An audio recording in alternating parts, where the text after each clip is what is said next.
ನೀವು ಕೂಡ ಈರ್ಲ ತುಳು ಬಾತೇರ್ನಾರು ಉಳ್ಳಾರು ನಮ್ಮ ಈತ ಜನ ಉಳ್ಳು ಆದ್ರೆ ಒಂಜಿ ಮನವರಿಕೆ ಮಲ್ತಿದ ಸಭಾಧ್ಯಕ್ಷರೇ ಈ ಸತಿ ಒಂದು ನಾವು ಮೀಟಿಂಗ್ ಮಾಡಿ ದಯಮಾಡಿ ಇದನ್ನೊಂದು ಹೆಚ್ಚುವರಿ ಭಾಷೆಯನ್ನಾಗಿ ಮಾಡುವಂತ ಕೆಲಸವನ್ನು ಮಾಡಬೇಕಂತ ನಿಮ್ಮ ಮೂಲಕ ಅವರಿಗೆ ವಿನಂತಿ ಮಾಡ್ತೀವಿ ಸಭಾಧ್ಯಕ್ಷರೇ ಉತ್ತರವನ್ನು ಒದಗಿಸಿದ್ದಾರೆ. ತುಳು ಭಾಷೆ ಬಗ್ಗೆ ತಮಗೆ ಗೊತ್ತಿದೆ ಸಭಾಧ್ಯಕ್ಷರೇ, ಇದಕ್ಕೆ ಸುಮಾರು 3,000 ವರ್ಷಗಳ ಇತಿಹಾಸ ಇದೆ, ಲಿಪಿ ಇದೆ. ಗೂಗಲ್ ಅಲ್ಲೂ ಕೂಡ ಇದಕ್ಕೆ ಕನ್ವರ್ಷನ್ಗೆ ಅವಕಾಶವನ್ನು ಮಾಡಿಕೊಟ್ಟಿದ್ದಾರೆ. ಇವತ್ತು ಜರ್ಮನ್ ಮತ್ತು ಫ್ರಾನ್ಸಿನಲ್ಲಿ ತುಳು ಅಧ್ಯಯನ ಮಾಡಲು ಅವಕಾಶವನ್ನು ಕೊಟ್ಟಿದ್ದಾರೆ.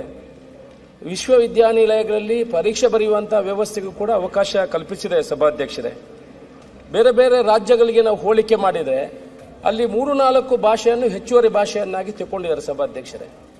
ನಾನು ಈ ಸದನಕ್ಕೆ ಯಾವತ್ತು ಒಂದು ಶಾಸಕನಾಗಿ ಇವತ್ತು ಬಂದಿದ್ದೇನೆ ಸಭಾಧ್ಯಕ್ಷರೇ.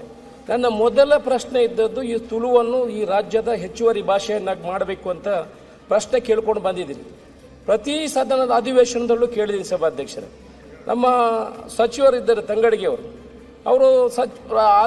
ಅವರು ಬಂದ ನಂತರ ಒಂದಷ್ಟು ಬೆಳವಣಿಗೆಗಳಾಗಿದೆ. ಆಂಧ್ರ ಪ್ರದೇಶದಲ್ಲಿ ಯಾವ ರೀತಿ ಹೆಚ್ಚುವರಿ ಭಾಷೆಗಳಿದೆ, ಬೇರೆ ಬೇರೆ ವೆಸ್ಟ್ ಬೆಂಗಾಳದಲ್ಲಿ ಯಾವ ರೀತಿ ಇದೆ, ಕಲ್ಕಟ್ಟದಲ್ಲಿ ಹೇಗಿದೆ, ಅವರನ್ನೆಲ್ಲ ಅಲ್ಲಿಂದ ಎಲ್ಲ ವಿಚಾರಗಳನ್ನು ತಂದು ಅದನ್ನು ಸ್ಟಡಿ ಮಾಡುವಂಥ ಕೆಲಸವನ್ನು ಮಾಡಿದ್ದಾರೆ. ಮೊನ್ನೆ ತಾನೇ ಆಂಧ್ರ ಪ್ರದೇಶಕ್ಕೆ ಯಾಹೂ ಟು ಇಂಪ್ಲಿಮೆಂಟ್ ಅಂತ ಒಂದು ಟೀಮನ್ನು ಮಾಡಿ ಆಂಧ್ರ ಪ್ರದೇಶಕ್ಕೂ ಕಳಿಸಿದರೆ ಅದರ ಬಗ್ಗೆ ಉತ್ತರವನ್ನು ಕೊಟ್ಟಿದ್ದಾರೆ. ಆದರೆ ನಾನು ಪ್ರಶ್ನೆ ಹೇಳುವಂಥದ್ದು ಸಭಾಧ್ಯಕ್ಷರೇ, ಯಾವತ್ತು ಇದಕ್ಕೆ ಒಂದು ಎಂಡ್, ಯಾವತ್ತು ಇದನ್ನು ಮಾಡ್ಬೋದು? ಇದಕ್ಕೆ ಯಾವುದೇ ಫೈನಾನ್ಷಿಯಲ್ ಬರ್ಡನ್ ಇಲ್ಲ ಸಭಾಧ್ಯಕ್ಷರೇ.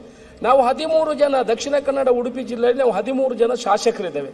ಇದಕ್ಕೆ ಯಾವುದೇ ಫೈನಾನ್ಷಿಯಲ್ ವಿಚಾರ ಇಲ್ಲ, ಬೇರೆ ಯಾವುದೋ ಅಬ್ಜೆಕ್ಷನ್ ಇಲ್ಲ. ಒಂದು ಹೆಚ್ಚುವರಿ ಭಾಷೆ ಮಾಡಬೇಕು ಅಂತ ನಾವು ಒತ್ತಡ ತರುವಂಥದ್ದು. ಅದು ಯಾವತ್ತು ಮಾಡ್ತಾರೆ, ಯಾಕೆ ಇದನ್ನು ಮುಂದೆ ತಗೊಂಡು ಹೋಗ್ತಾರೆ, ನಮಗೆ ಬೇರೆ ವಿಚಾರಗಳಿಗೆ ಚರ್ಚೆ ಮಾಡೋ ಅವಕಾಶಗಳು ಅದನ್ನು ಬಿಟ್ಟು ನಾವು ತುಳುವಿನ ಬಗ್ಗೆನೇ ಮಾತಾಡ್ತಾ ಇದ್ವಿ. ನೀವು ಕೂಡ ಈರ್ಲ ತುಳು ಬಾತೇರ್ನಾರು ಉಳ್ಳಾರು ನಮ್ಮ ಈತ ಜನ ಉಳ್ಳು ಆದ್ರೆ ಒಂಜಿ ಮನವರಿಕೆ ಮಲ್ತಿದ ಸಭಾಧ್ಯಕ್ಷರೇ ಈ ಸತಿ ಒಂದು ನಾವು ಮೀಟಿಂಗ್ ಮಾಡಿ ದಯಮಾಡಿ ಇದನ್ನೊಂದು ಹೆಚ್ಚುವರಿ ಭಾಷೆಯನ್ನಾಗಿ ಮಾಡುವಂತ ಕೆಲಸವನ್ನು ಮಾಡಬೇಕಂತ ನಿಮ್ಮ ಮೂಲಕ ಅವರಿಗೆ ವಿನಂತಿ ಮಾಡ್ತೀವಿ ಸಭಾಧ್ಯಕ್ಷರೇ.